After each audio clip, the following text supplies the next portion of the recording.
Well,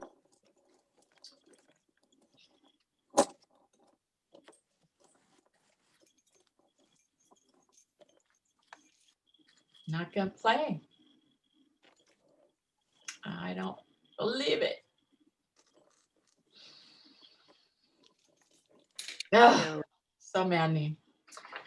Is it Okay, working? well, at least you guys have this page, and it's self-explanatory, so we can go through this together. I want us to just do some upright instead of slanted practice and use this guide just to help you.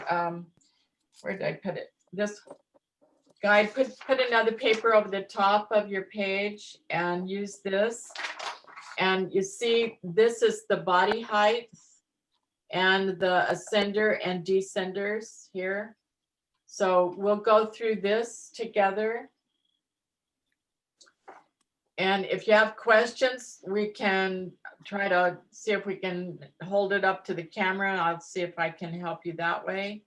But this is what I want us to do eventually. I want us to go with this and try just a small quote. And if you have any O's, I want to be able to do these really large, extremely large O's compared to the rest of the narrow alphabet. And being very narrow, this is what you've got to do. You've got to do a practice so that you can establish a width. Okay, we want to establish a width here and then try to maintain that width. And each time you do a bold letter, the A and the B and the D and the Q, G and Q, those letters are going to need to be really on the same wave as far as width goes. So we want to try to work that out. So let's do some practice. Barbara? First, yeah. So I'm using a browser 1.5. Do you think that's about right? Yes, 1 to 1.5 would be probably equivalent to Go with the 1. the What one. about speedball? Speedball was the C4. We used the C4 as a small. And is it still 45-degree angle? No. Oh. Well, it is on an angle, yes. So if you can maintain maybe a 30 would be best. Oh, okay. Okay. But let's do some vertical lines. Just start off there because that's always the way it's helpful. Just a real quick note, I wanted to share one thing too. I was in that class, Jenny, and I did a double whammy. Wow. Mine was my first one I really liked and I shared that. But this time I thought, well, what would happen if I just made it thicker? And then I added a little thing in it. Nice. That's beautiful. Very nice. That was fun. That was a very fun class. She did a very nice job. So, Barbara, eventually are we adding serifs to the font? Well, to keep it narrow, it's better if you just did a sans serif and see about keeping it sort of like straight up and down. Because once you start adding serifs, it's going to need to feel like it needs to lean more. Okay. So I think it's best if you can just go with a straight. And yeah, I'm going to say it's about 30-degree angle for your pen just to move your whole arm. Don't just work with fingers. Do at least, I'm going to say maybe 5 or so vertical lines, same length apart. And then just do a few horizontals. They'll be a little bit thinner. But try to maintain the the thought of the width, just so that you can keep it all straight in your mind so that it flows. And then some diagonal strokes that are going to be thick on the left side and thinner on the right side.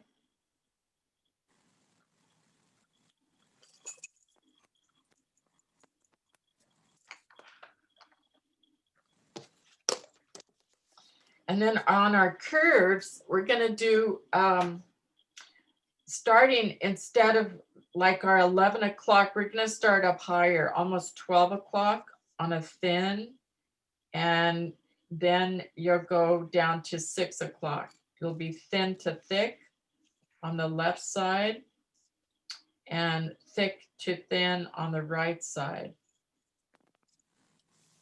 Then try to establish a size you want to see for your bowl and create that. See if you can maintain that. Barbara, I can't see your paper. I can't either. Okay. No, and that's the problem right now, Linda. Oh, okay. I don't have my screen. It's not I sharing. see. Okay. Yeah, my camera is not sharing well here. Okay. So look at your handout and see if you can follow that, because that's the main thing that's going to work today.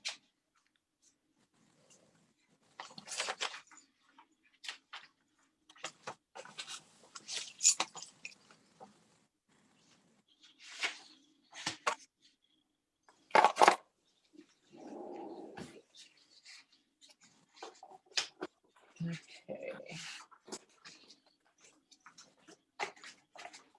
And if you want to do work with letters in families, you might try I's and T's and L's first. If you wanted to do just to get that started, and try to stay on that same very straight, narrow length is going to be the different part, because we're not always that straight up and down with this sort of thing. So it's going to feel a lot different. I'm going to do some I's and then T's, and I'm not going to come out of the T with an exit stroke. I'm just going to take it straight down. And you may want to give yourself a little width apart so that you can cross over with the little crossbar. And then your L, of course, is going to be higher.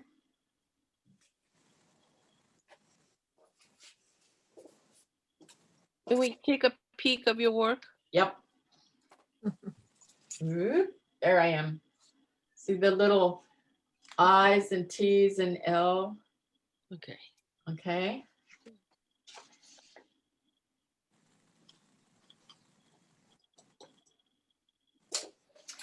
The bowls now of the A's and G's, or A and D, let's do that, A, D, G, and Q. And think about that 12 to 6 and pause. And then you lift back up gently as high as your pen will allow. And then do a nice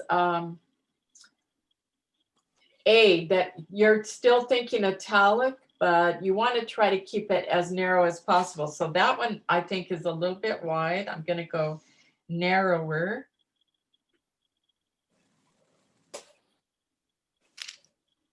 And then I do suggest that you do your thin to thick and then pause, almost even lift your pen. And then you can go up with a light stroke and then complete the top of the A and then bring the vertical stroke down. And that's what's going to help make this really a narrow piece. You may even find yourself doing a little more point to it instead of a rounded bowl. So here's 3 different looks. There we go. So the last one is what I'm going to try to maintain and see if that'll hold through all my bold letters. And I'm not saying B-O-L-D, I'm saying B-O-W-L. Oh. Oh, I picked up my father's little accent, I guess, from Texas. He says "ol" for oil. But if you can maintain that width each time you do one of those types, then everything's going to look really nice and uniform. When you're creating your descenders and ascenders, we're going to try to use the same, I want you to follow the line guide. So there's the descender for G and the ascender for the D. I should put the D first.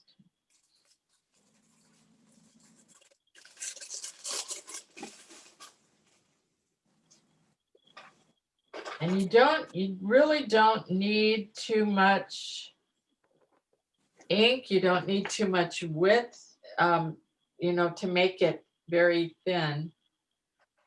So try to go very light with your hand and not push too hard, even though this feels foreign.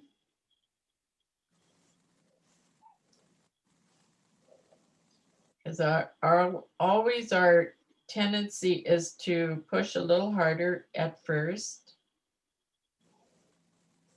So Barbara, Yes. how do we keep from pushing too hard? My hand hurts after I do italic. Hold something in your left hand. Try doing that and see about shifting the weight. Just squeeze, even if it's a tissue. See if you can do something like that. I often will hold either a paper towel or even a mixing brush or feeding brush, or even another pen, just a pen holder, something to lighten the feel. And that seems to help me often. The letters you might have most trouble with as far as trying to keep a narrow width will be the M. I don't think you'll have too much trouble with the N. The H and the N, let's try that next. Do those first, H.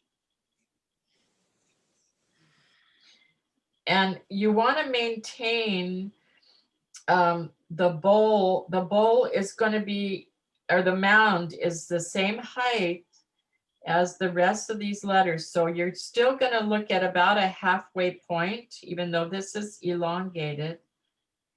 And now keep that width for the mound of the H. And let's do the same thing for the N.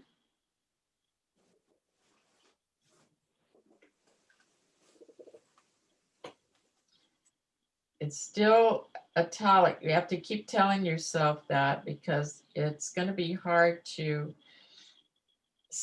see that in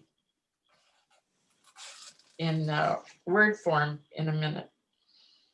But it's quite fun because it's just a little bit out of the ordinary, and sometimes that is what is the eye-catching stuff. And you learn the rules and then you start to bend and play with them a little bit and see what else can be done. Now we're going to do the letter M. Just maintain that same narrow, even maybe a little bit more narrow for the mound. Just so it doesn't get out of hand, because it can get away from you very easy if you let it. So be real careful.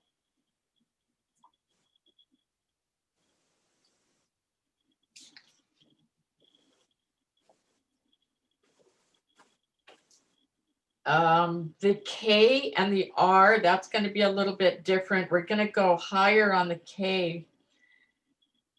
Still the same height for the ascender. But the diagonal piece is going to come just above halfway. And so it will appear to have a longer leg. So the bottom diagonal will be longer. And that's going to help make it narrow looking. So keep it narrow. Don't let it don't let it pull out too much. Keep it same width as you can. And then, of course, the R is also something that is going to be higher in branching. We have the same vertical stroke and then go up to the top quarter of the letter and then branch out. And don't branch out too much. Remember, the branch is just a little pull, almost like a top of an A. So we want to keep that narrow.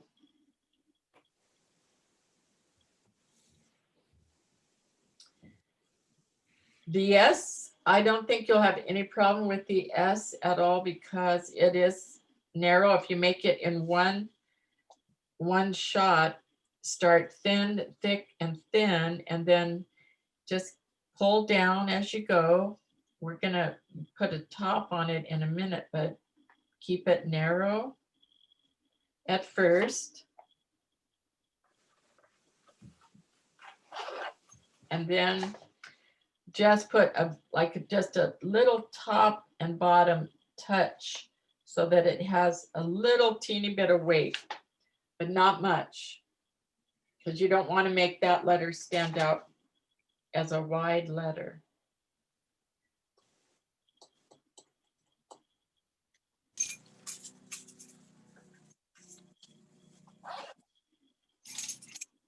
The C and the E, we still want to think about the same size as the A. So this time I'm just going to do a thin, thick, and thin. And then I'm going to come up just a tiny bit at the bottom, and I'm going to pull the top just very flat, like we did before. So it's just very flat on top. Don't hook it.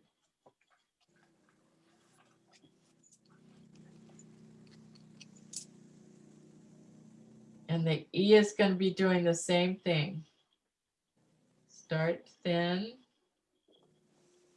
and very small bowl. So just in that top quarter or even less, very thin little counter for the bowl.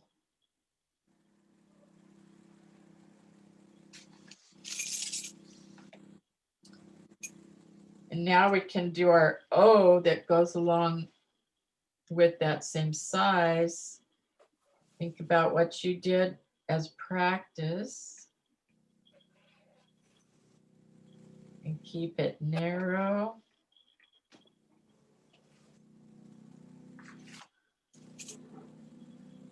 That's a little wide. Mine's on the screen. I can see it looks a little wide, so I'm going to do it again.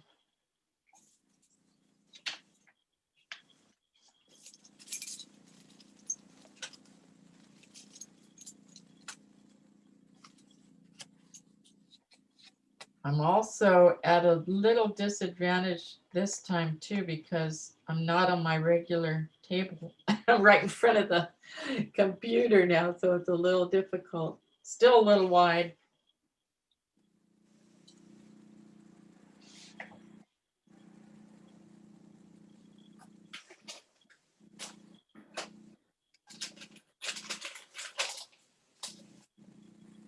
That one looks better. Can you see the difference?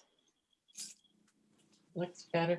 Now, the hard ones, I think, are going to be the diagonals, because your tendency is going to be to keep them wider. So try to keep the thought of maintaining that same width you just did. So that means not too steep on the poles of your diagonals. Try to think about the width that you created already and keep the same thought so narrow, even though you're pulling wider letters down, all downstrokes. And the V and W will be the same configurations. Keep the diagonal of the X really narrow and go a little bit higher as you come through. Cross over a little higher. So you keep the bottom looking like it's elongated. And you can do the Y with the same diagonal, or you could do a U-shaped Y. Let's do the diagonal first, a V-shaped Y, all the way down, just like you were doing a V, and then pass through and bring it all the way to your descender line.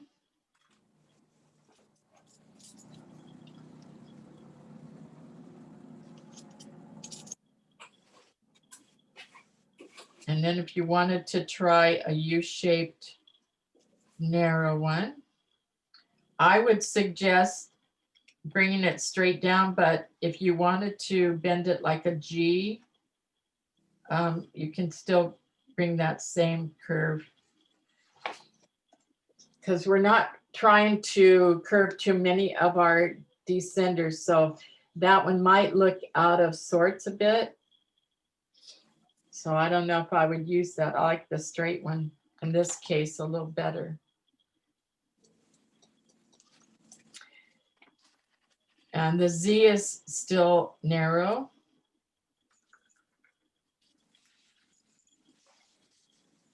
Just don't bring that too wide.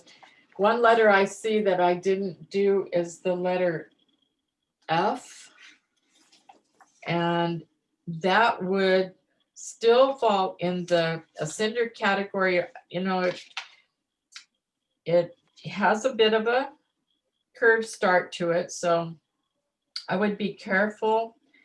Start under the ascender height and then come all the way to the baseline. I wouldn't bring it too much past the base, but you can come back on the curvature of it. Okay. So it still stays within the family.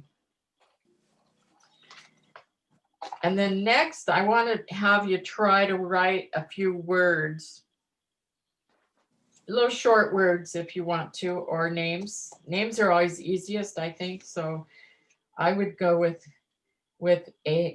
some names and see if we can put those letters together.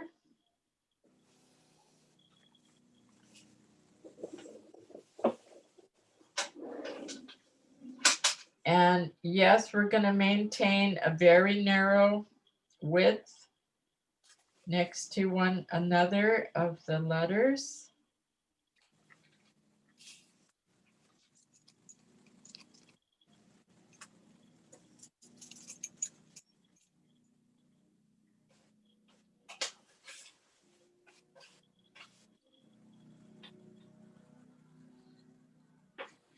And I'll show you in just a second. I'm just going to get a few on here.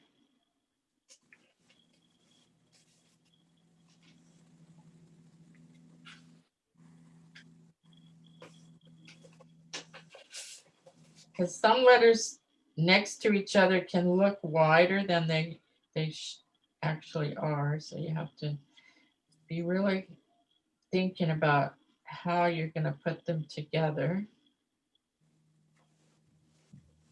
And then, of course, spacing becomes our next hurdle.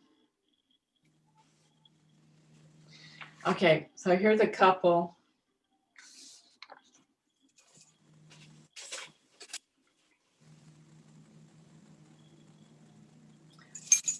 but the more you can pull them together really narrow, the more exciting the big wide O's are gonna look if you had a sentence with some O's in it. So if we just practice this a little bit more, get the feel of it.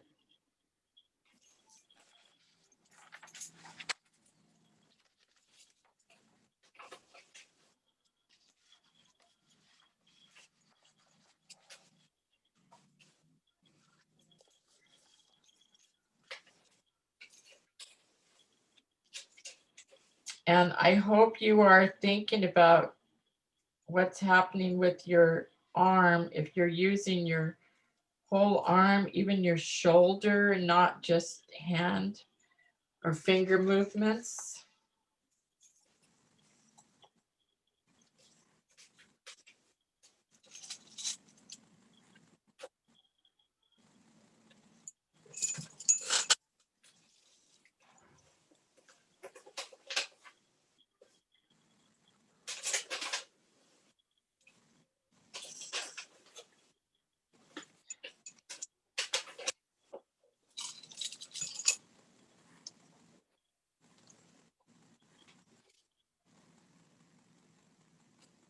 Is anybody having issues with this? Are you doing okay? Can you go through the steps of like the A? Like, is it exactly as the regular italic? How we do it? Yeah. So Okay. I'm just coming up a little bit higher where I would normally start with the letter A. I'm coming up further up on my page. So I'm doing this first, Okay. this first, okay? 你刚刚在哪里，baby？ And then I am bringing that up a little bit higher. I'll just move. And now I'm putting the cap on the A. Move 穿短裤干嘛？ Okay.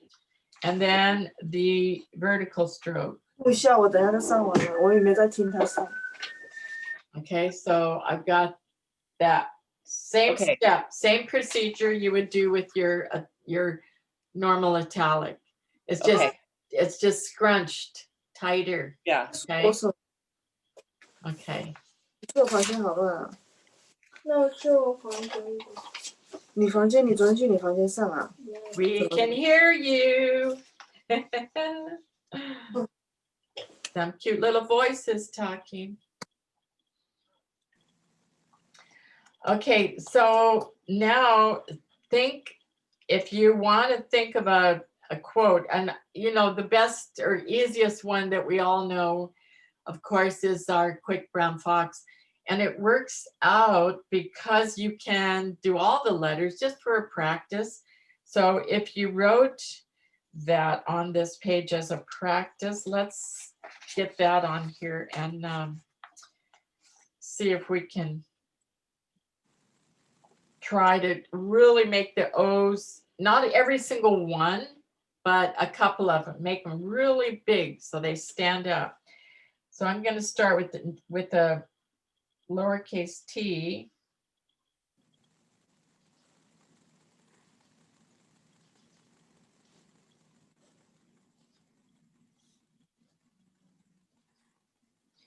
And the spacing is going to be the same as if you had another letter right beside it. It's going to be very narrow.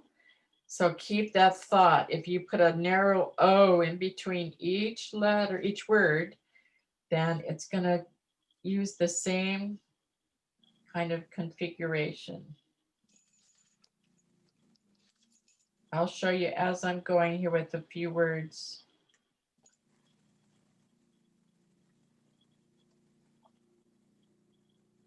Because it's easy to get off track with this, mainly because it's so different. So it does take some concentrating.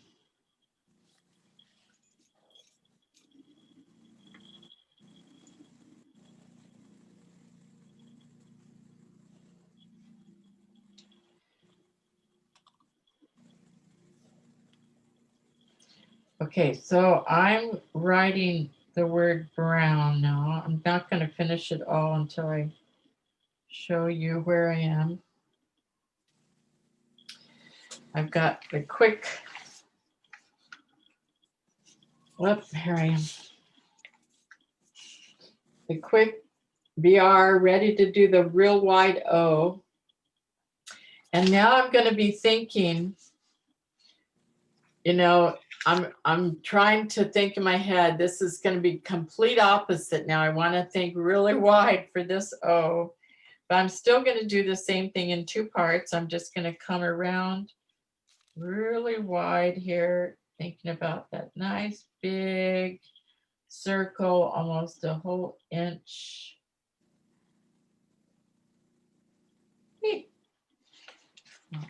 Not too terrible. So there's a big round O, and then I'm going to go back to really narrow letters. So this is a test in spelling and thinking and marking all together.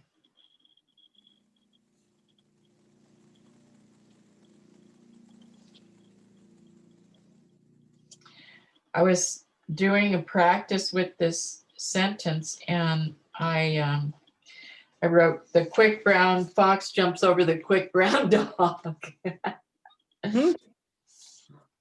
Barb, Yep. you find like on the J, for example, you would come down with the tail and then bring your pen back just a bit. Do you do that? Just to, so it has a little nicer, not nicer, an obvious finish on it. Yes. You add a little bit of weight. Yeah, that's, yeah, thank you. Yes. Okay. I don't do it all the time. Sometimes I like the thin, just leave it thin, but for this, I felt it needed just a little extra touch. Okay.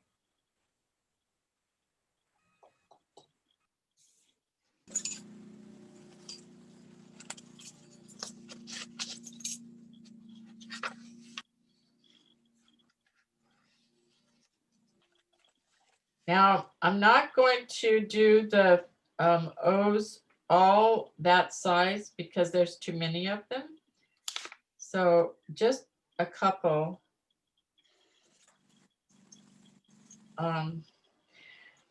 For instance, I'm keeping the word fox narrow, like I did on the handout there, you see it.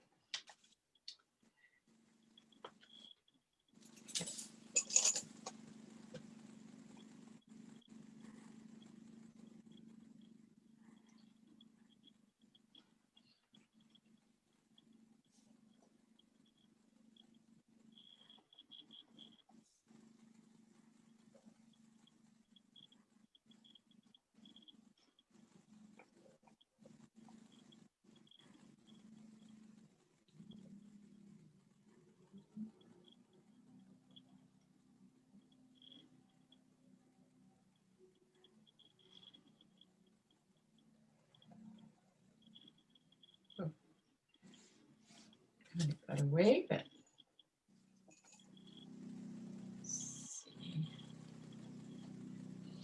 okay, so you can debate whether you want to use that big O again on over, or you want to leave it for the dog. I'm going to leave it for the dog on this practice.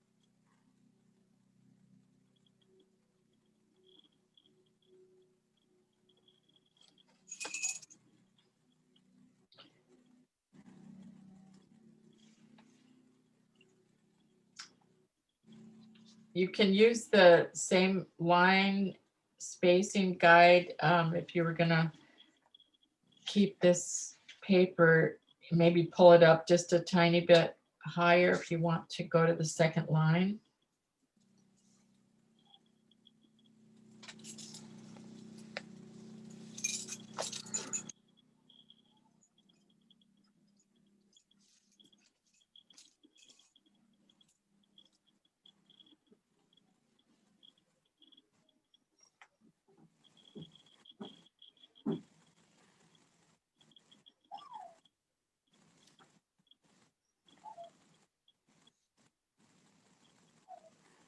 I'll show you just 1 second what I came up with.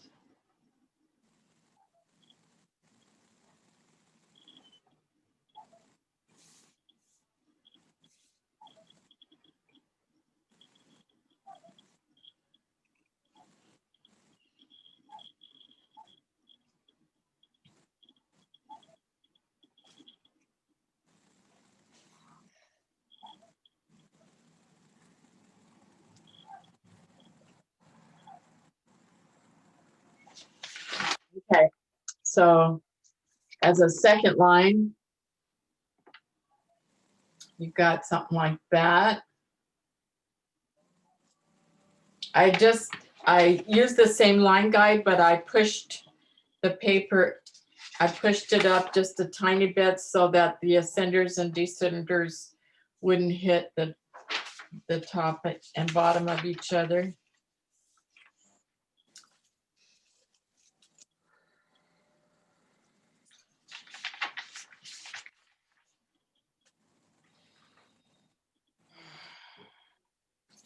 Barbara, I had the Fox O Big 2.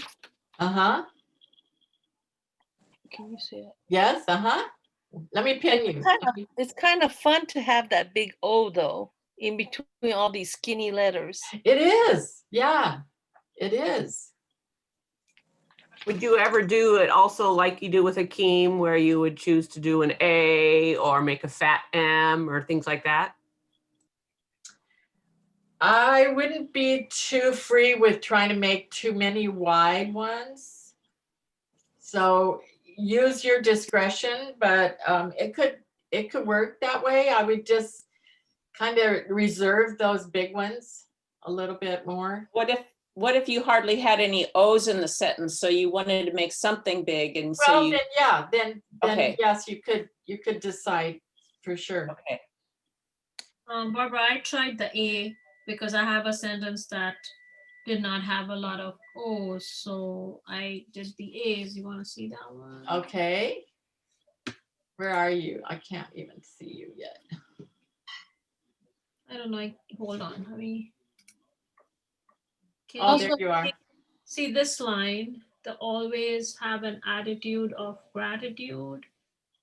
So can you see it? I do. Yeah.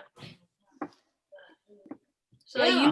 I made all my A's bigger Uh-huh, uh-huh, that than one works. of the O's because they did not have that many O's. Right, that works. Yeah. So yeah, Okay. yeah, Thank you. very good. If Yeah, a see, word has a double O, would you make Ooh. one big and one small ooh, so that the O doesn't really overwhelm the line? yeah, that would be something you really want to consider. I probably would pass on those both. If those are the only two that you have, then maybe just think of maybe even overlapping them. Sometimes that might be, but that will be a much focal point, definitely. If they're two O's together, that's a tough one. Yeah. Overlapping them is interesting, though. Yes. And it brings the eye right to that area. Barbara, Yes. I have a question. When Uh-huh. you said that the O's should be an inch wide, Well, or is not it the wide. square? The No, square no, wide. I'm just basing it on the height of, we're doing all about 3/4 inch height. And I just was just trying to relate a number for you. It's Oh, not, okay, yeah, it's not that it has to be that, but it's something just to give yourself a thought to go by. But yeah, don't, so to give the impact of the larger rounder letter. right, you don't contract, stick with the number, yes. Thank yes. you. But yeah, try 2 double O's together. That might be kind of fun to see what you could do with them.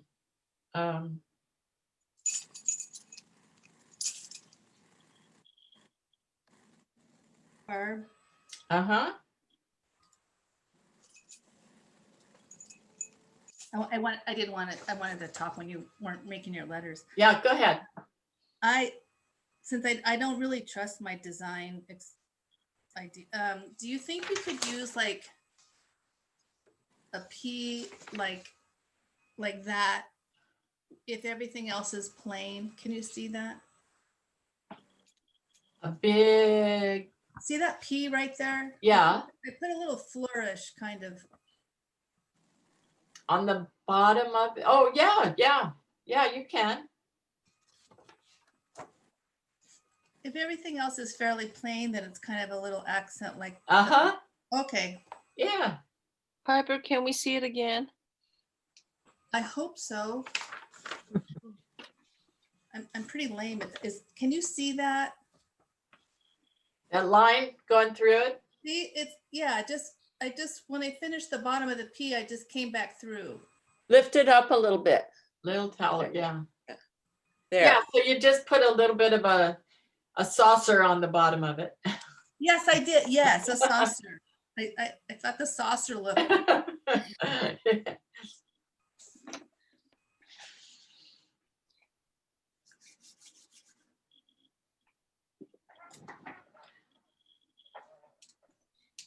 And you taught us about branching, Barbara. Uh-huh. Would you, for the R's and the H and everything, the R I understand is just a little twig, not a twig, a little branch, flat branch. Right. But for the other ones, can we play with the branching too on this lettering? Like we had the real steep ones coming up, and remember you taught us the 3 kinds of branching. Yes, that you could do a high branch for this tall letter, but it's gonna make it look different. So let me show you a demonstration of what that might look like. Okay. The high branch would be, I'll just write the same quick sentence here.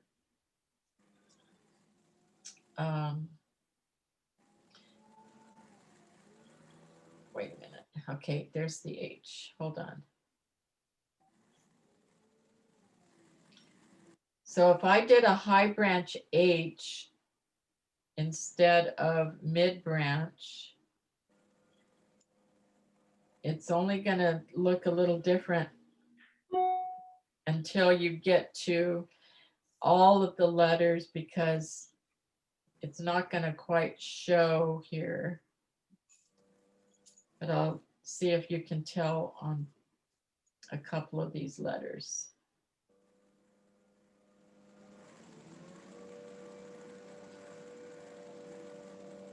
Let's see, here's a K, still high up here.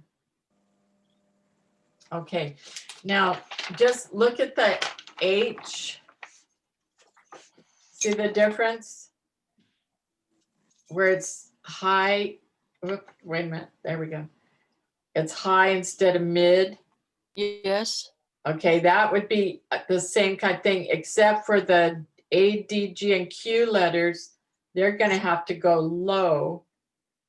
So instead of going back up here and mid cross or mid branch, they're gonna feel low.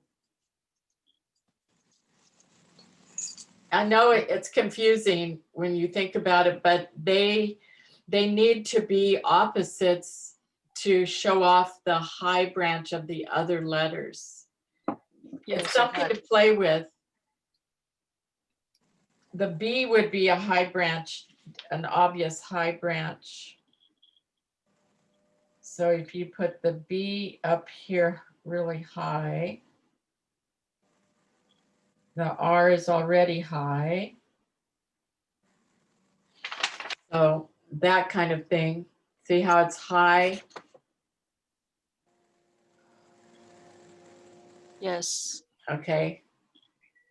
So yeah, that's something to even further concentrate on. It's kind of tricky, but that would help elongate the letters and make them feel even taller.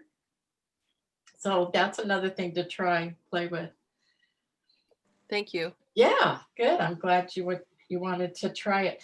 I wanted to show you, and I know we may have done this already, but I wanted to have you use the gouache and write out a quote and gradate the quote. So starting off with a light version of your gouache, and I'll try to do some mixing and share this with you. It's going to be a little tricky because it's not going to want to tilt up, but the idea is to do what we did with the ink. We're going to dilute it a little bit, but this time dilute it and add either white or dark to your one color gouache. And then write your sentence with starting light, maybe 2 lines of light, and then go 2 lines of your full strength gouache, and then 2 lines of dark. That's what I wanted you to do. And with your larger pen, it's going to make a difference. You won't see it as good with this thin pen look, but let me Use that same guide. Use that same guide with the larger pen. No, I would go back to using a different pen, our regular italic guide, Okay. 5 pen widths high. This one's just for some linear looking letters. But this is what I sort of prepared. I'm gonna mix, and I don't know if we can see this, but I put a little bit of white and black in one dish, and now I'm going to take my one color. I'm using burnt sienna, and I'm going to mix that, and then I'm going to mix a little white into it and a little dark into it. And Barbara, are we doing this as narrow italics or regular? not this next one. That was this first lesson to play with, and have you play with that over the long break that we are having again. So I wanted to have you play with the color now and see if you would like to do a piece with a gradated look. So this time I added my color right here in this one. And I'm going to take a little bit of the white and put that over on the last bit. And then I'm going to add a little bit of the dark.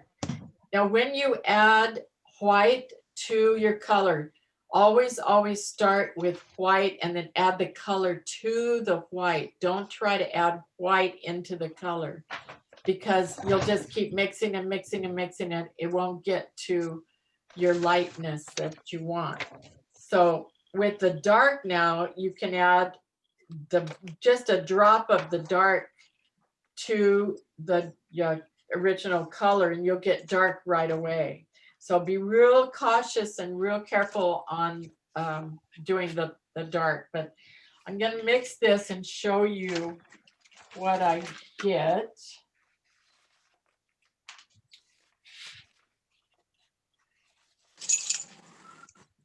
You make it the consistency of ink, or do you leave it a little thicker? Little thicker. I would go with some cream. Think about a cream, maybe even a half and half cream would be the best way to think about it.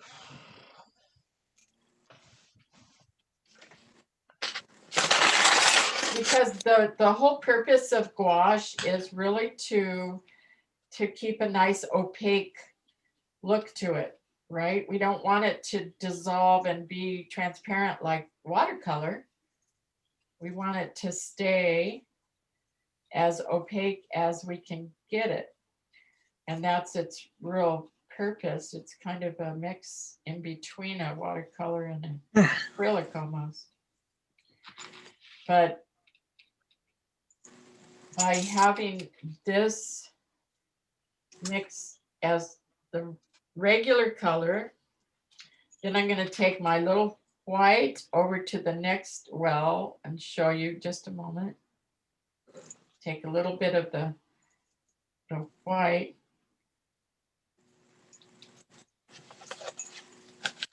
and mix in some of my color with that.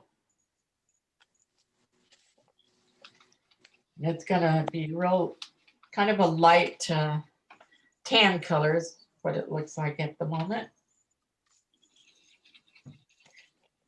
Add your water sparingly. Don't try to douse it with water right away because the water will dilute right as it should. It makes it more transparent. So you want to try to do a minimal amount of water when you're mixing.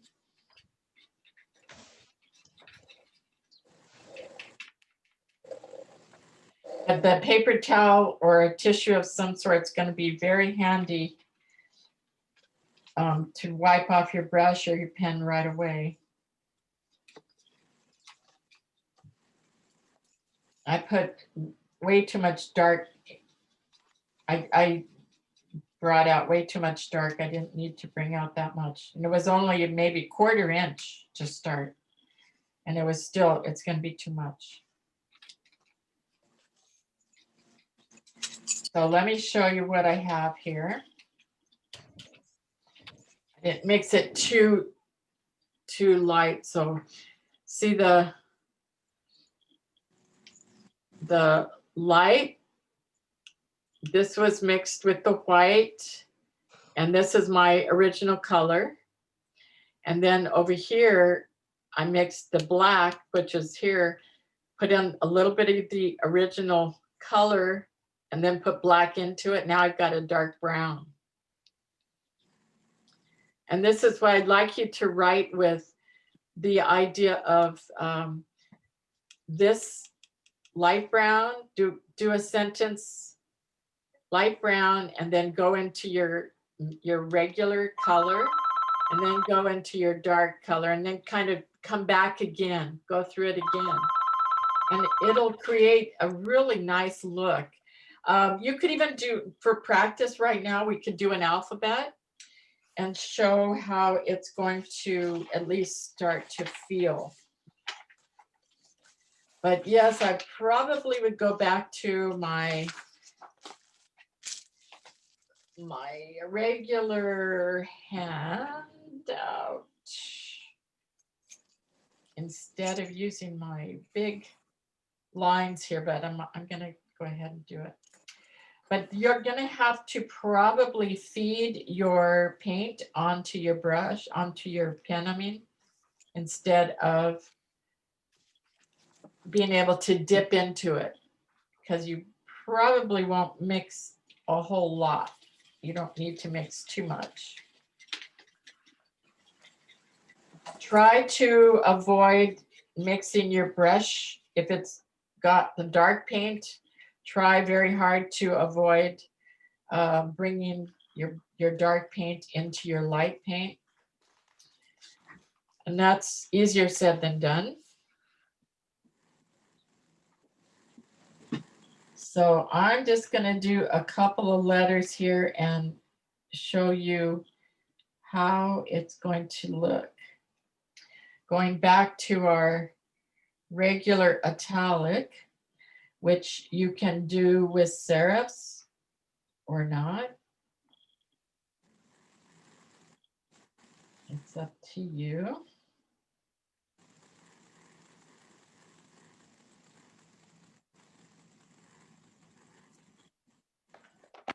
Now, definitely going to clean my brush off or my pen each time, because otherwise I'll get in trouble with it.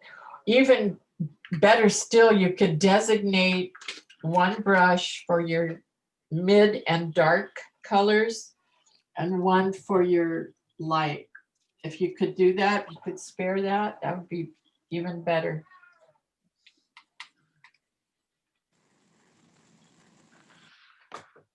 But definitely wipe your pen off in between your changes.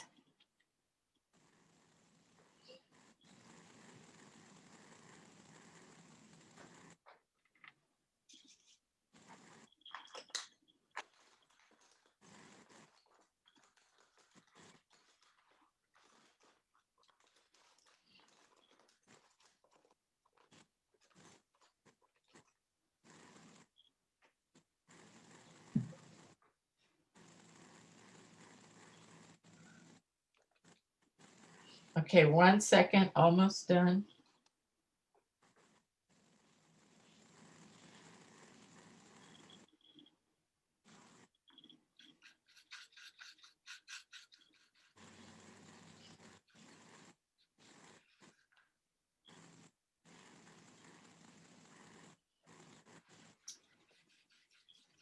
And I'll show you, almost there. It doesn't quite have the same effect with just an alphabet, but when you put a sentence together, it looks really nice.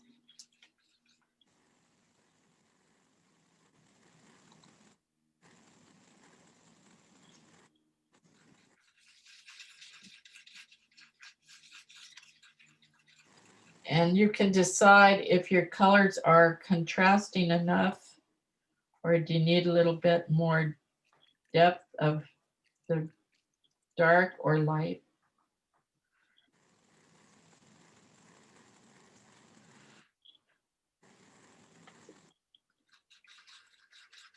Probably should add just a little bit more dark in my dark one. Okay, so let me show you. This is, see the light to the dark, light to mid to dark, and then going back again.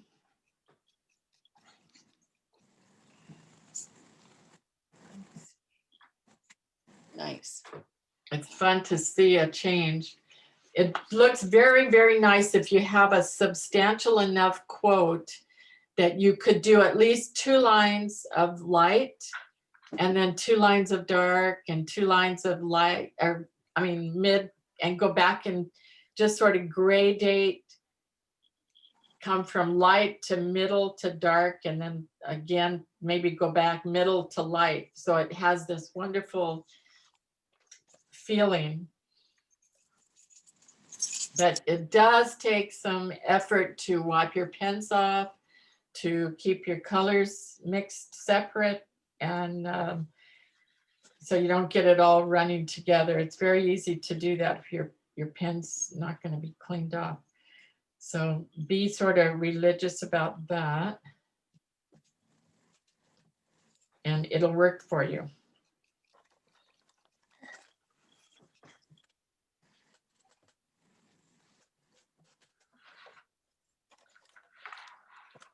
But you definitely want to wipe it when you go back to your light for sure, because it's going to show.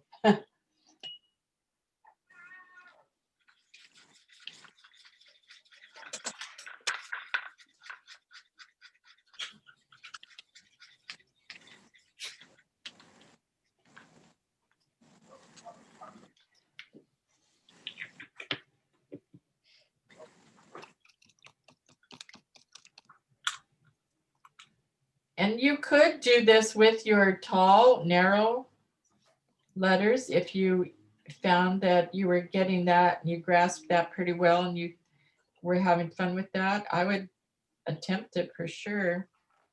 See if it shows up enough.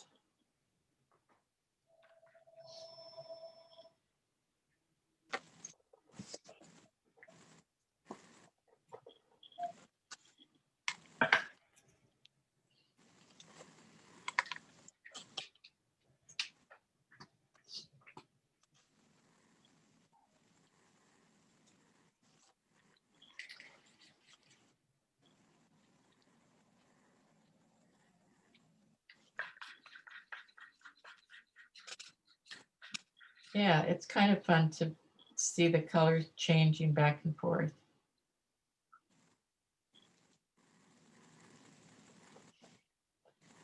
And we're very much affected by the weather too. If your area is quite dry, if the air is dry, your paints may dry out quickly. So you got to kind of keep some water handy all the time.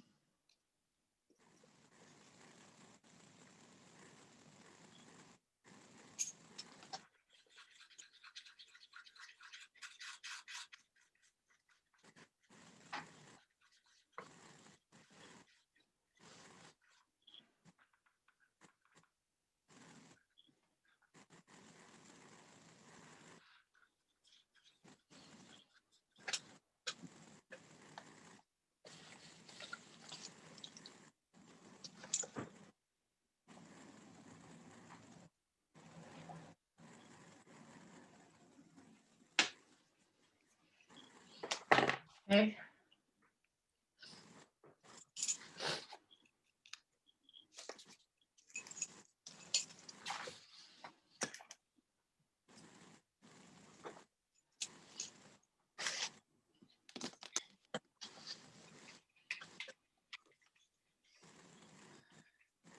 And I was gonna have you play with some adding color to Walnut Ink as well.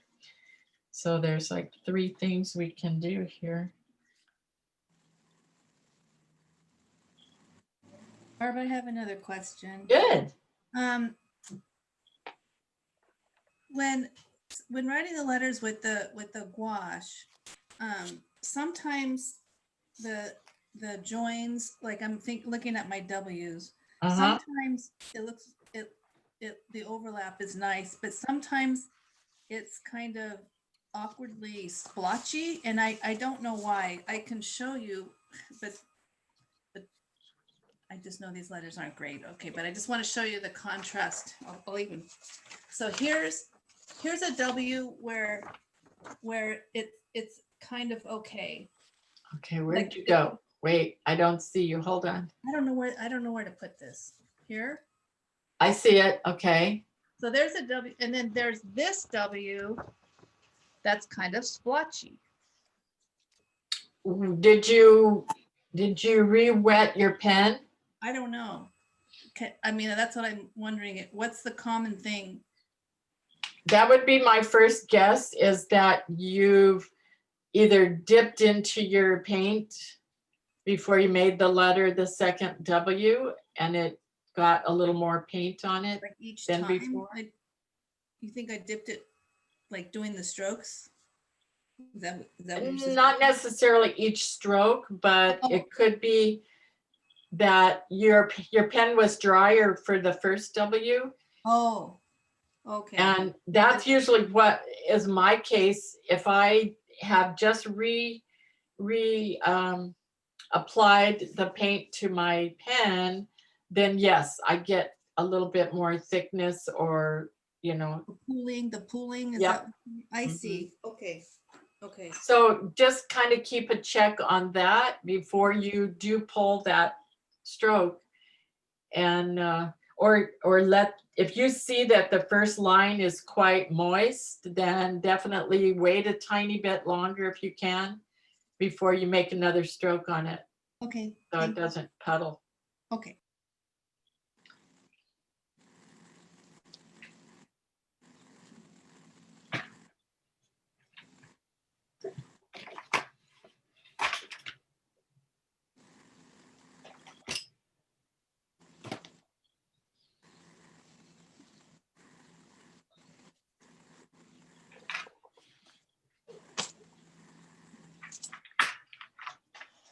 Yeah, but see, it can be fun to see the color working in and out. And you don't even have to do a full line of the color. You could do 3 or 4 letters if you wanted to, or 3 or 4 words, and then go to another color. I was just thinking it would be quite a bit easier to do one line of one color and then go to the next, but to certainly blend the words and kind of almost to the effect that we did, remember, with the thin and the thick and the thin and the thick. You don't even have to have space in between the words if you did it within color changes. So that could have a real definite interesting look as well. Yeah, so that would be fun.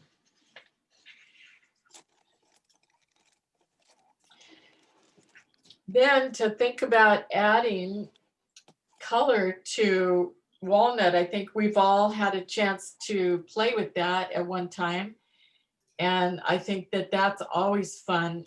I love that, but in this case, I would add watercolor instead of gouache, because, and the only reason is because it's more transparent and it flows a little bit better. The gouache will maybe stay put and not flow as nicely. If you had a nice fluid letter of walnut ink and try to put the gouache on top of that, it might stop it. It might just stay there and not flow. So to use a little bit of watercolor within the walnut is going to be better to try. So I'll have to go over here again and get a little bit of watercolor to share. Show that.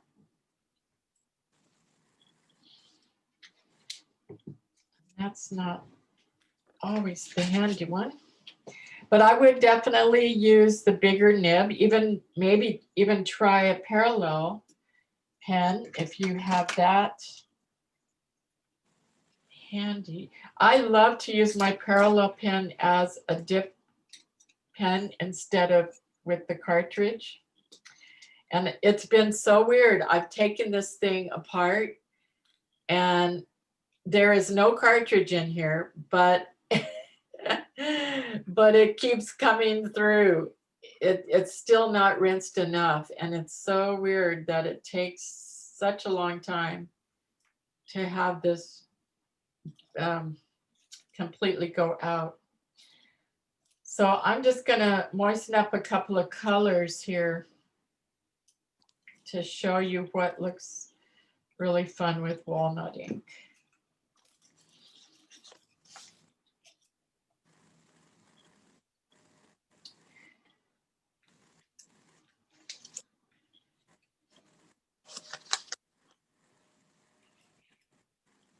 And it depends on the paper too, because the paper I'm using is that sketch pad, and it is absorbing the paint really fast. So it's not letting it stay too wet.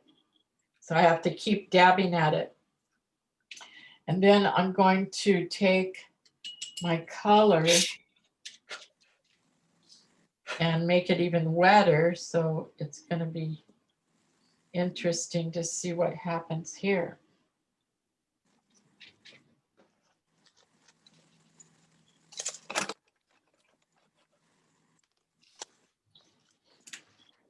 And I'm sure you've all had a chance to play with that.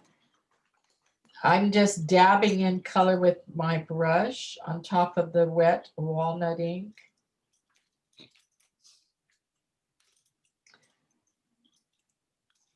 So you wrote with walnut ink first, and then Yeah, I'm going to show in just one second. It's a little wet to pull up here.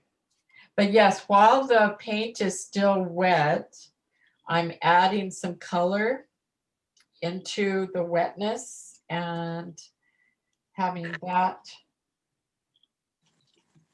blend with the black, the dark brown.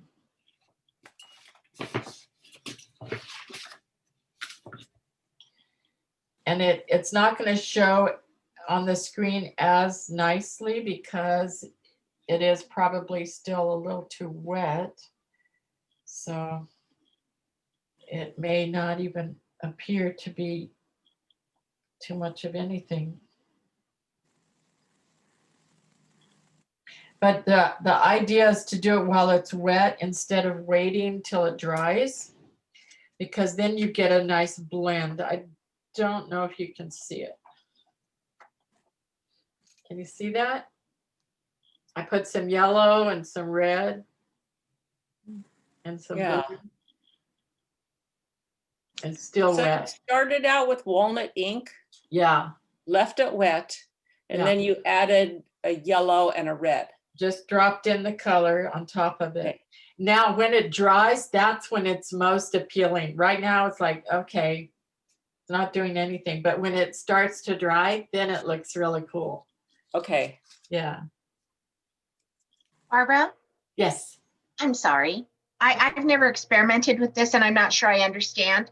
So you did your walnut ink on your green parallel pen on the paper? Yes. And then is it on the paper that you add the watercolor? Right. Did I I'm gonna see. misunderstand? Yeah. You don't load the nib. Nope. I did. I just wrote something first on the page, and then I took my pen or my paintbrush, actually got in the color, and I just touched in a little bit of color right in some spots where it's thicker. Wow, that's Yeah, so wow. it's gonna be pretty when it's dry. Oh, That's okay, right. thank you. Wow, thank you. Yeah, it's Mm. kind of fun to see that. If you were addressing an envelope or something, you wanted somebody's name a little more colorful, you could still write the name with your pen and then come back and just dab in a little bit of color, and it would look really pretty.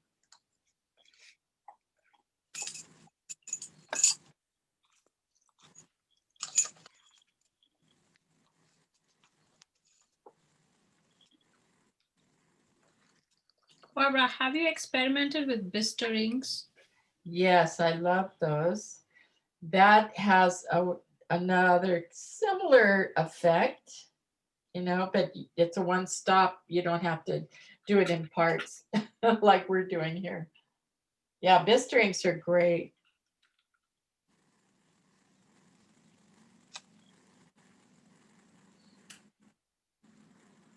And they will last a long, long time, right? What are you dropping the watercolor in with? A little brush? A brush, Okay. just my little loading brush. Okay.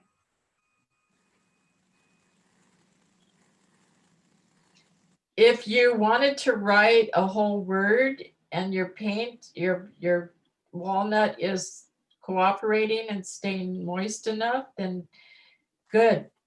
Go ahead and write the whole word first. That's the best thing to do. But if you need to stop and do individual letters, sometimes that's what it takes. You have to be okay with that.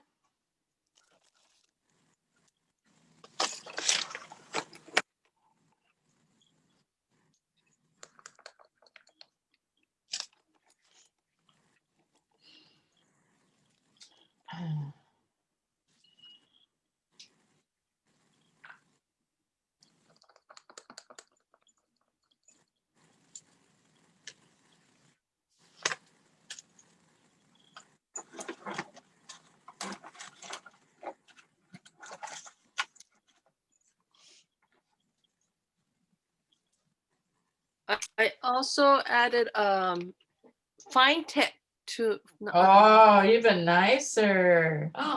and when it dries, I don't know if it's showing. Where are you, Jenny? Oh, This is dried. okay. Keep holding it up and talk. Oh, there it is. Nice. Yes. Jenny, is this the walnut ink technique she's showing us? I use walnut, but also bister and the iridescent ink that Art Supply Warehouse has. So do you work the blister ink the same way you work the walnut ink and you just drop color in it? Very similar. Yeah. You don't need to probably add as much, right? I mean, you've got the colors already blending Right. pretty nicely with Bisters. Barbara, I had a question about the gouache stuff. Okay. I don't know what I'm doing wrong, but is it the consistency of my paint or it's blobby? It's whether, I don't know if it's like sometimes you load the brush like by too much, and sometimes how often do you load your brush? And It depends. If my paint is not going on and not staying wet on the paper, then I'm loading it more. But if you're getting a good enough pull, Mhm. then you should be okay. But I'm noticing that with the parallel pen, I'm having to fiddle with it a little bit more here. So same kind of thing. It's going to be, there's no one reason. It's going to be something you have to keep looking at and see, do you have enough paint on your pen? It or also too could much? be the consistency of my paint. I'm thinking, okay, that it might be because it's too runny and that's why it's blobby. You may, yeah, if your paint is too wet, you're right. If it's got too much water in it already, then it's going to be a little more of a problem. But if it's not runny, then I'm loading it again and again. Like I have to load it after each alphabet. Yeah, or every other word or something sometimes. Mhm. Yeah, then yeah, the consistency of the paint is important, and that takes a little bit of trial and error so that you can get that consistency. Once you get the real feel of it, it stays with you, but until then it takes a little while.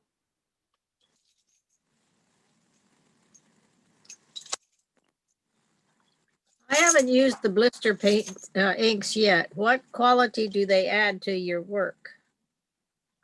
Color. Just Is there an iridescence to them or glitter? no, it's almost an earthy color to Hmm. that. When you mix the Bister inks, and I mean this could be a question for Jenny too. Do you write with walnut or do you keep dipping, or how do you get the colors, like the different colors? Like do you keep dipping them in different colors or? Well, first of all, they come in a powder, so you're mixing up the liquid of the powder, and those are your colors, and then you're using them very similar to what we do with the walnut crystals. You're mixing it up, Mhm. and then you can blend those colors together. It's very similar to what we're doing with the walnut. So do they also use walnut as the base and then put the Bister ink as colors, like you're dropping it with a brush? I've heard that it's kind of like a walnut, so I'm not sure exactly what the chemistry is of it. But maybe Jenny or Barbara, you've used those more. Do you guys have a answer for that? Mostly you vary the intensity or the color by adding more water to them or less water to them, and you work pretty wet with them so that if you do want to drop like the gold into it or something like that, you would you'd work pretty wet with it. Right. Okay. So you work similar to what Barbara's doing today, where you work with a color and then you drop another color in it. Mm-hmm. You can, or just keep going from one to the other, although it gets pretty muddy after a while. Right.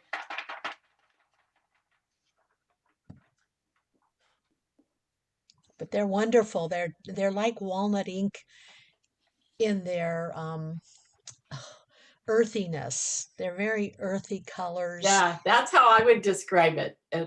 Earthy colors. I love Yeah. the kind of a red ochre or yellow ochre and a dark kind of green, Yeah, the blue is almost blue-green, which blue is green. Okay, so lovely. yeah, they're really pretty. I, Except for my boo-boo on holidays. See, I used a little bit of the gold Ooh, on that's top of nice. it.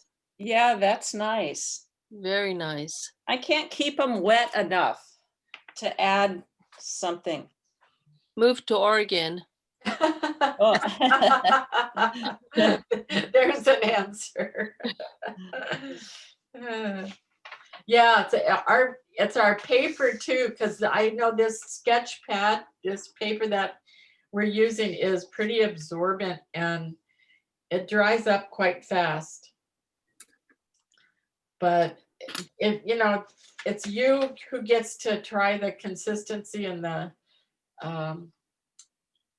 mixture and see what you're doing as far as being able to hold that and hold it together. I like the parallel pen, but I don't like those dyes, the inks that come with it. So So are you using the parallel pen with the walnut ink? yeah, I dipped Okay. into the walnut. Yeah, that's what I did. And what paper are you using? The Strathmore sketch pad. Okay, maybe that's it. Maybe I should change. I've found that sometimes the Canson, I don't know if it's because I've touched it too much or something, the Pro Layout marker paper is too slick. Oh. And it didn't Okay. hold. So I wanted a little more tooth, and this paper has that tooth. But then on the downside is that it absorbs the paint quicker. So it's not going to stay as wet faster, for a longer time. Oh. So you have to know your papers, you have to know your pens, you have to experiment, you have to play. But I do like this paper for the gradation thing, trying that. I think that really is fun to do, and it held really nicely. So if you wanted to play with some quotes, I think that it'd be worthy to try this gradated look and see if you could come up with some interesting looks. I'm using charcoal paper and it's working very nicely. Oh, good. Charcoal paper is really cool too. I love that. I can't get my brush to go inside the letter, but but when I do, it mixes beautifully with the walnut. Are you showing or just telling us? I can, but it's embarrassing. But I can't see it yet. Where are you? There you are. Okay. Oh, it's beautiful. There you go. Yeah. Yeah. Oh, Okay. this looks beautiful, Piper. Oh, thank you. I'll have to change paper. I know. See, it's worth experimenting, trying to change that. Yeah. Because I do feel the paper is a big player with what we're doing.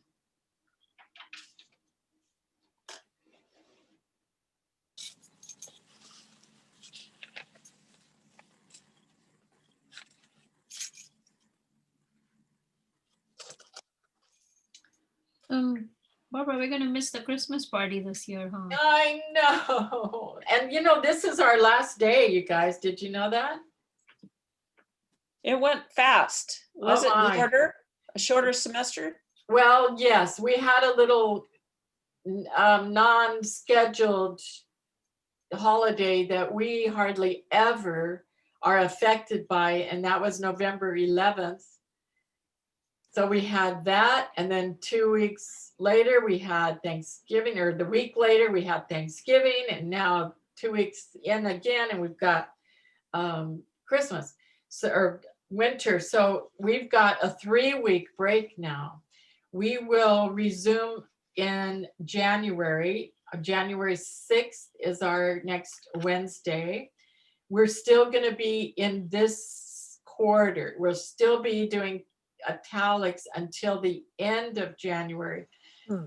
The end Oh. is, I think it goes until the 22nd, and then the next quarter will be the very last week of January. Very confusing, but it's it's what it is. So we have 3 weeks to play with these things, and I know that you guys are probably doing more Zoom all over the place, and that's kind of fun too. So I'm sort of settling down now. I've got nothing scheduled, except though I have to share with you, I'm very excited about this. I was approached by a fella in Hong Kong, and he said he saw some really beautiful results that some people did in my pointed pen uncial class.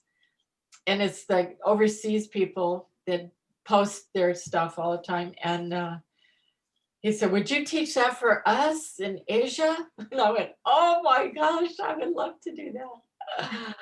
That'd be fun. Well, that's neat. Yeah. Are you going to go over there? Oh, I 'Cause wish. It'll be somebody- right here on the camera. So we'll see what happens. But Was- maybe in 2022, the physical invitation will come. Wouldn't that be Because nice? there's nothing like an in-person class with you. So Oh, just, maybe Yes. something good will come from 2020. I know. That's what I'm thinking. That's what we have to think. We get a start here. That'll be good. Some of the countries are already full swing open, and they don't have as many restrictions as us because they have COVID very much under control. So Well, yeah, but my granddaughter lives in New Zealand, and they have a very good control, but they're not letting anybody out or anybody in the country. And that's how they're controlling their environment. Because my husband was watching a cricket match yesterday in Australia, and the stadium's full and nobody's wearing masks. Wow. Yeah. And he's like, how do they manage this? And we don't. Yeah. And Dubai is completely open, but Dubai is a transit, UAE is transit for so many countries.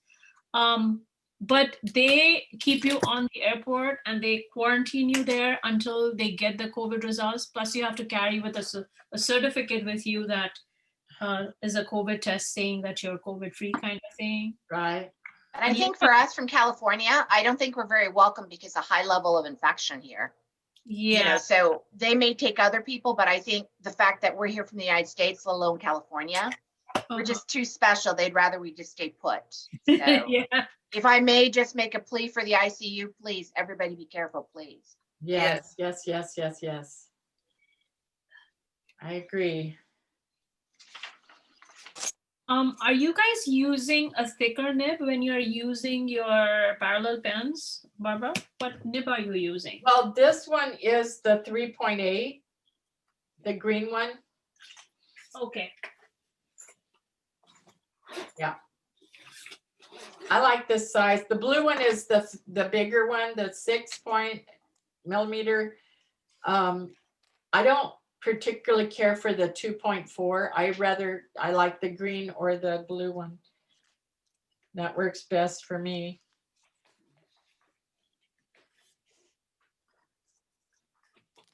Do you want us to send this homework stuff to Kat so we'll see it when we get together in January? Sure, if she's willing to keep on, that'll be wonderful. Yeah, I'd love to see what you come up with during our vacation. Is that okay with you, Kat? Has she left the building? I think she'll be fine with it, honestly. She can just ignore it if she doesn't want to do it anymore. I know. Delete, delete, delete. I didn't get it. No, I just think, all these wonderful experiments are so worthwhile, and it's important that we try and then share it. So Barbara, when you're doing this watercolor thing, you're just dropping color in it, but my thing is already dry when I'm using the Well, parallel. that's why, yes, see, so you have to know your color, your paper and your paint. If you're already dry, then you've got to almost come back and re-moisten before you add the color. Mhm. Otherwise, it's just going to look like you've painted everything in there. And I'm going to do that very thing with mine because I'm getting the same problem. I'm drying out a little too fast. Mhm. So usually before, when I showed that demonstration, I did one letter at a time pretty much. And now I wrote a whole word and it's dry. Yeah, it's not blending like how Jenny's was blending. Right. It needs to be moist enough to carry the color, definitely. So that's the trick. It can't be dry right away. Do you have the walnut ink in your cartridge, or are you dipping it in? I'm dipping it. Oh, when I'm dipping it, it's a lot more wet. Yeah. And it'll stay wetter for a while. Okay. Yeah, okay. It's a lot better now. Yes, definitely. I'm dipping.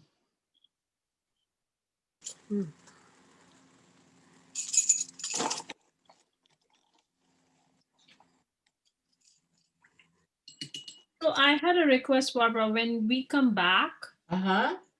and you have your camera on, can you show us this again one more time? Like just Yeah, dripping. absolutely. I'd be more than happy to.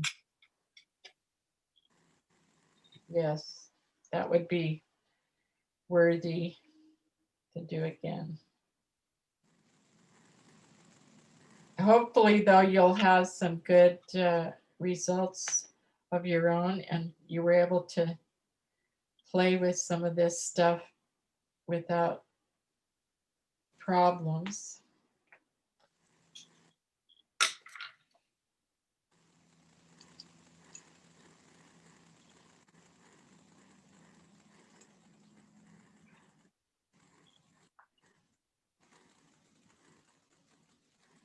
Did any of you get to go on the Zoom for the New York holiday fair?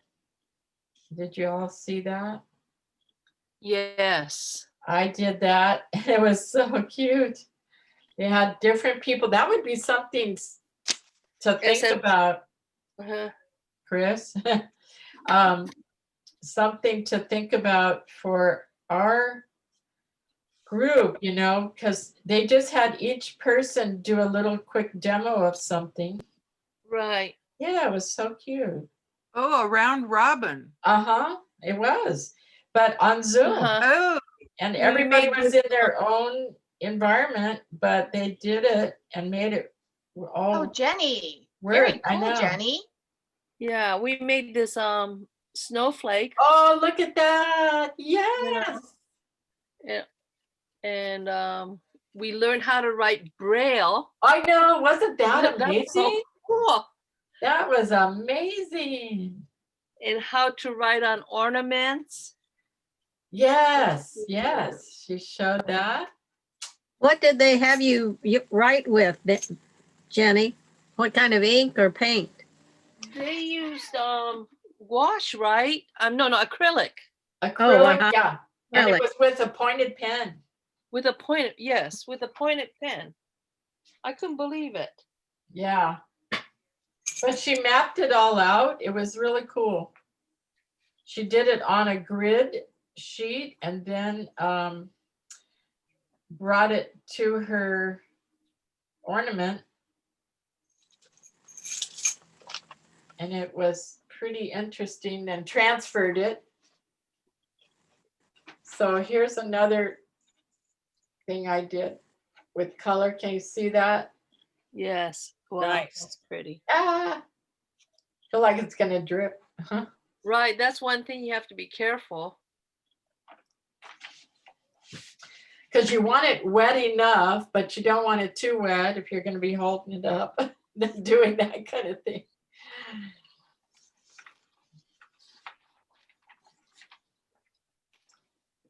So.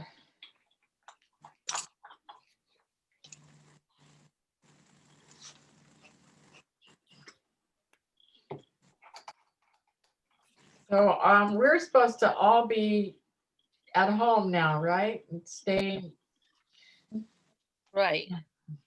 don't go anywhere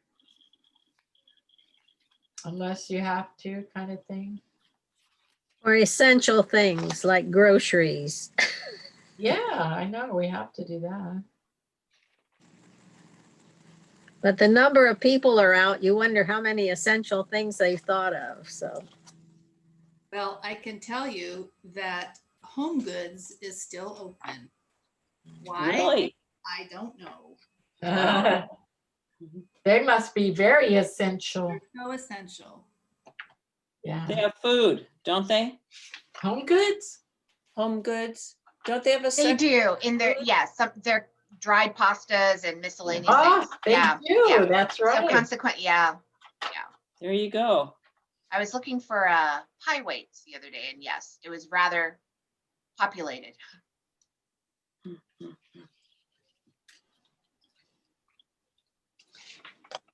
Well, if everybody would do their part, and keep those masks on, if they do go out, then we should be Right. okay.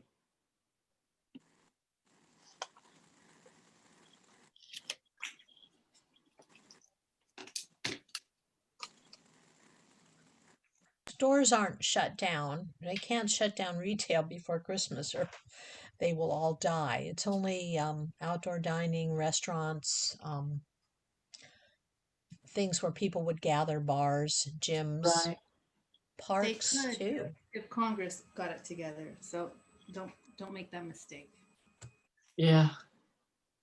But it was interesting. We went out to our anniversary dinner Nice. right before they shut the restaurants down again. And we ate outside and we were away from anybody else. We were overlooking this gorgeous valley with lights, and oh my gosh, it was so pretty. And I don't see what was wrong with that. It all worked perfectly. I don't know why they have to keep shutting these poor restaurants down. Yeah, I just don't get it. It's very I sad. guess some people abused it. Well, you're If not you're- 6 feet apart from your servers. if you're looking for something special to do one night, remember the gondolas in Naples here in Oh, Long Beach? yeah.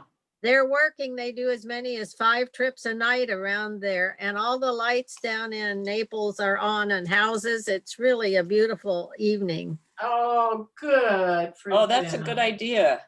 You How- can bring your own wine and hors d'oeuvres, and they'll put your wine on ice and bring you a bucket so you have it in the boat, and Oh, food you beautiful. wanna- Do you And have they to make take pictures. reservations for that?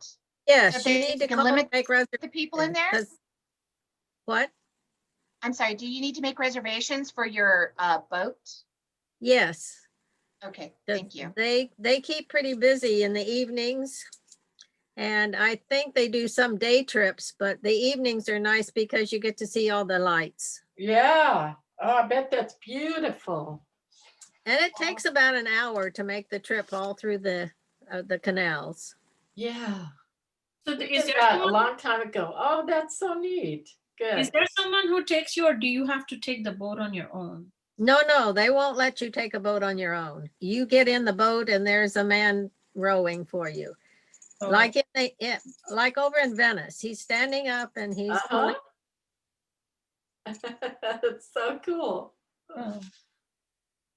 Very good. I'm glad there's some sparkles of fun things to Yeah, try. the lights, some of the lights are fantastic. The houses are Yeah, decorated, so. can imagine. That's beautiful.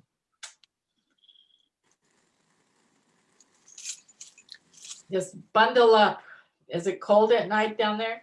It wasn't the other night. It was really warm day before Wow. yesterday, but some nights it'll be chilly, but wear lots of clothes. You can always take them off, but you Sure. can't put extra on if you don't have it. Yeah, well, that's a great idea. That's very fun. Well, It's no- everybody. What was it? Solar Nibs has no activity this month, right, Linda? No, nothing in December. And Barbara, if you've got a great idea for January, we'll be happy to have you back and pay you for a program in January. Okay. Something to think about, definitely. But I'll talk to you later. Okay. And how about Sylvia? Sylvia, isn't there something for holiday party this weekend? It's on the 19th. I'll be going up to Ann's and we're going to have a Zoom holiday party for the San Gabriel group. There was an announcement, I think, on the calendar for the SFC. Yes. We're going to be visiting with one another. And then Ann is going to be demonstrating like this some of us did some artwork, the 4 people on the committee, and you're going to make a little book. And I'm going to demonstrate how to make these trees. Can we pin her? I know, I'm trying to, What? see if I can pin you. Yeah. She doesn't. Did you say that? Tree. My screen is just not working at all, but I see you in the, And I'm having trouble too. I think can't you get the can, we whole can group. pin you. If you talk, yeah, I every can actually person, pin you your on own in a little individual. square. Okay. I tried okay. to pin her, but I can't pin her. Yeah, mine isn't working either.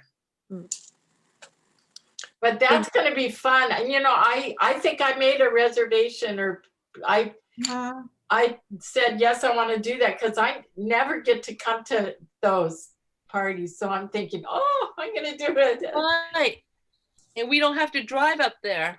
That's right. That's right. So We were going to have this, actually, I'm in the San Fernando group and we were going to have a party. It would have been this Sunday, but somehow it just fell apart. But the San Gabriel group, along with Nancy Campbell and Jane Kim and myself, and we're planning the party. okay. So we can still sign up, On the 19th. Sylvia? Yes, you can. Yes. Okay, thank you. I'll do that afterwards. Thank you. Yeah. All you have to do is go to, to Ann Lawrence, calligraphy Ann at Gmail or something like that. Mhm. It's in on the the, calendar. I think I got an email from that. Thank you. Yes. So is it on the Society of Calligraphy website? Yes. It's supposed to be on the calendar, but of course, I never go to the website. So. Is it like 1 o'clock in the afternoon? No, it's 4 o'clock. We've always had our Christmas socials from 4 to 6. 4 to And 6. so Okay. We did the same thing. We didn't want to do it this weekend because we were going to compete with San Fernando, and then they backed out. So Okay. we're at the 19th. Oh, The 19th Yeah. Yes. at 4 o'clock. Mm-hmm. Thank you so much. Thank you. Yeah, that'll be fun. Yeah, but see, Ann changed your email. So I don't know where I have. Oh, I'll have to find the flyer. Okay. Can you put it in the chat, Sylvia? Yes, if I can find my flyer. Mhm. I was looking for mine, Oh, but here I it can't is. find it. I believe this is in the calendar. Yeah. Okay. It looks something like this. And it tells you the time, the date, and then to respond to Ann, and then she will send you the link and the password. Okay. Perfect. Hold on, hold on, can I take a picture? Can you hold it up again? Somebody said the best thing, Raul Martinez says, the best way to hold up something is to stand. Oh, very good. See, I'm Yeah, because standing. that eye level is up here. Yeah. That's good. It says that there's a party. It says on the Society of Calligraphy website and it says download the flyer. So the flyer is there too. Okay, good. So just, it's in the sun. Yeah, it's there. Sylvia, did you say that the email for Ann Lawrence is not correct on there, or is it correct? Okay, just a second. I think in No the- problem, because I couldn't see that. I can't seem to pin you. Well, I'll give Large. it to you right now. Oh, thank you so much. Sorry Okay, to bother it's, you. It's calligrapher.annie, ANNIE @gmail.com. Okay, perfect.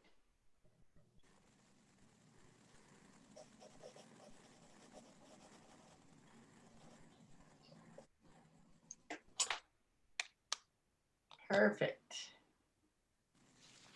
Thank you. Mm-hmm. And that way we'll send you the handouts 2 days ahead of time. We'll send you the handouts for the projects that we're going to do. That's going to be fun. You guys are great. Yeah, something different. Mm-hmm. I want to tell you, you're having trouble with your computer. I went to a retired teachers meeting on Monday, and the poor president worked for 20 minutes. She couldn't do anything. Nothing was working. She had photographed the high school dance group and music group, and she had to show the whole thing on her iPad. Oh, Oh, my. So discouraging. Yeah. For her. I mean, it worked, but it was a problem. Yeah. Well, this baffles me too, because this is the first time this kind of thing has happened. Uh-huh. And I'm hoping it won't again, because that's not. I don't know how I can't get the gallery. I have to keep going back and forth to the people. Yeah, I don't know if it's something we're doing or if it's something happening. Sometimes Zoom itself goes a little wonky, and we all end up suffering for it. But that's the problem. So you guys are troopers, though. Thank you so much for hanging in there. And hopefully this is the only time this is going to happen. But I want you to be safe and have a wonderful holiday. And I'm hoping to see you again real soon, not just on Zoom, for real. But yeah, everybody. Maybe by summer. Stay safe. That would be okay. We can deal with that if that's the case. Summer's good. Yeah, but Barbara, anyway, yeah. do you teach summer school? I have not in the past, because it was my time to go to all these conferences and do some kind of replenishing for me. For the spirit, yes. But this year it's so different. So I can't say I'm not planning to for ABC. I'll say that. It'll probably be sort of all my own workshop type things.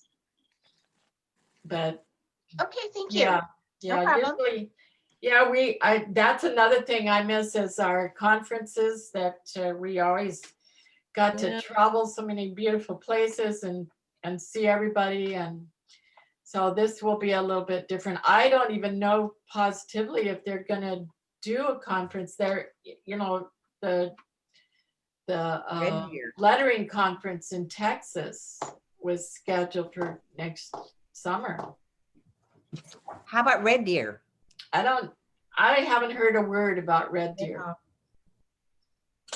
And yeah, because we were going to try to go that. Sylvia and I were going to do that. What is that conference called? The ABC. I get the calligraphy. Something. Yeah. Okay. Mountain range and leave some. Well, and then we've canceled our February letters conference, you know. Yes. So that's sad. That's very sad, but it's with everything else. So yep. Well, I want to say I hope that we get together soon, because I ordered some Walnut Ink from John Neal. Oh. And I always buy the big cart, the big jar. Well, I've got now $50 worth You're of walnut ink, loaded. so I'd love to share. Wow. Wow, that's a lot. That's amazing. You're loaded up. Yep. Oh, Sylvia, do you use walnut only all the time? Is that why you order so much? Yeah, I do order a lot. In fact, that was one of the things, instead of using gouache, see, I just kept the walnut. ink. oh yeah, look at that. In my That's tray, good. I had dark, medium, and light, Yeah. dark, medium, light with walnut. ink. Yeah. See how And there I that, was that's using it with my parallel pen. nice.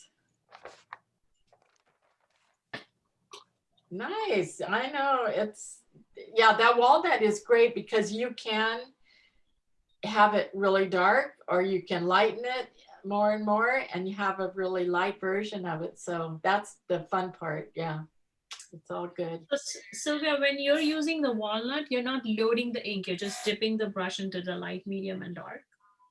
Yeah, I know some people like to load the parallel pen with the ink, like Alice and a few other people. It makes it way too thin and light, and I can't blend any colors. I always dip my parallel pen, or I like it really wet, Yeah. so I can float on my color or Right. gold. Yeah, the gold just wants to absorb right into the walnut when it's wet. It's great. It looks What great. gold did you use, Barbara? Schminky powder. Yeah. So it's powder, it's not the one that comes in the palette. No, it's the Sprinkle it on. powder. Right. Okay.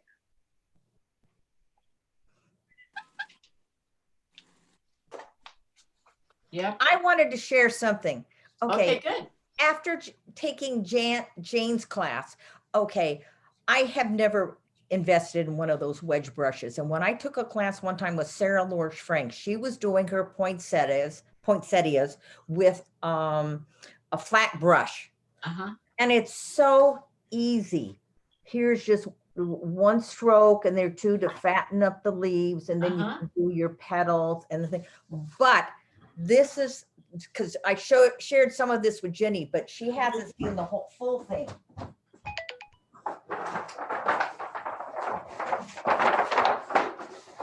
Okay, same technique. Here's with a 1-inch brush, 1/2-inch brush. I don't know what I did here. Here's with a parallel pen. Oh.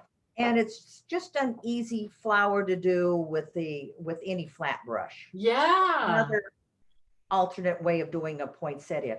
I used to do these even bigger on banners at school with a big foam brush. That's amazing. I know you did great. Always big stuff. You did so great. But yeah, so the flat brush works just as well. It's fun to have a wedge brush, but it's not a necessity, I don't think. No, I don't think so either. No, It's and just I fun also to did a have. pointed brush. I did different experiments and I can't find it now. I'll use either a pointed brush or a flat brush. And Connie uses her flat brush, but she uses it on its edge. Uh-huh. And that's different as a flat brush too. So it turns out beautiful. All of it is just, yeah. Just the stroke, just thin, thick, thin. Mhm. Exactly. And then you just keep rotating it around. Yeah. Yeah, that was fun. Sylvia, how about this one? Which one? Do See, you I'm see it having on- trouble. I have to keep going back. I know, I can't. Jenny? See, Oh, there's one, that's pretty. The lavender Take a tone five. into the grassy area. Keep I'm talking so trying we Jenny. can see it. Yeah, it's a 5 poinsettias. Did you do this with the flat brush? Is that Jenny? I don't know. Oh, Sorry. yeah, I made mine too pointed. Soon we'll have Oh, that's Try pretty the though. leaves, do the leaves in background like Jane did. this tree. Yeah. Too bad I can't pin Can I you. see it, Sylvia, again? I like it with more flowers on there instead of just the And one. so, Sylvia, you Yeah, used I do just, too. Sylvia, did you just use the flat brush instead Yeah, of the it's wedge just brush? a flat brush for all of them. But then when I got done, they're too pointed. I've really been trying, this is my favorite card. And I always Yeah, try to copy this poinsettia. that's beautiful. Isn't that a pretty one? And I don't know, they didn't give credit to who did it. To spread and be more. This is what I had done in her class, but even with at Jane's class, mine were pointed, but hers were pointed too. Right. Right. You just pulled them down a little more, pulled them down. Yeah. What down? Oh, I mean, the top pieces, she had them bent downward a little bit more, uh-huh. just the top of it. Sylvia, can you show your other one again, your famous one? Which famous one? I think the first one you showed today with the different steps for making the poinsettia. Leaf and Was it this one? yes. Yeah. See, that looks beautiful. And with Sarah Lorsch, okay, here's the stroke. Okay, now I did it, dipped it in red. And what you do is you just keep turning it, doing the stroke. And what Sarah Right. said, she always does this little manipulated one so that it looks like the poinsettia is lying down rather Right. than standing over it. Beautiful. Yeah. Is Thank it you. all watercolors? These were watercolors. Mm-hmm. Yeah. And again, I like, this happened to be watercolor paper. And I like it when it's just like what Jane did, where you have a lot of water so that way you have, it's splotchy. I like that. I didn't even play around with colors. Yeah. But when So I you do thought the leaves, you have different colors in it, right? Like gold and like rust. Nah, it was just green. Dirty green. Right. She Oh, and here, let's see what, little red in there. yeah, I was experimenting with the leaves with of course, I love my IKEA brushes. You know, they're 50 cents each. Oh, yeah.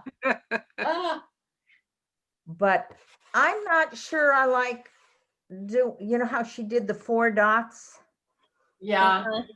And I kept getting these squashed poinsettias. I think Right. I think I do better when they all radiate from a center, Right. I like that thought. Mhm. a little more round. But you still put something in the middle, right? I put in some stickles, or sometimes I just take my straight acrylic right from the tube and I just splotch it down and make Yeah. blob. Make the dot. Yeah. Okay. Right. Kathy, they idea. use the 4 points for where the leaves to come off of. She drew 4 points. Right, she did. And then she pulled the petals down. But it looks like it's drooping, rather than how Sylvia has it. Yeah, I didn't It wasn't for the little stems, or what do you call that? didn't like the oval look. Or I just didn't radiate out properly. Yeah.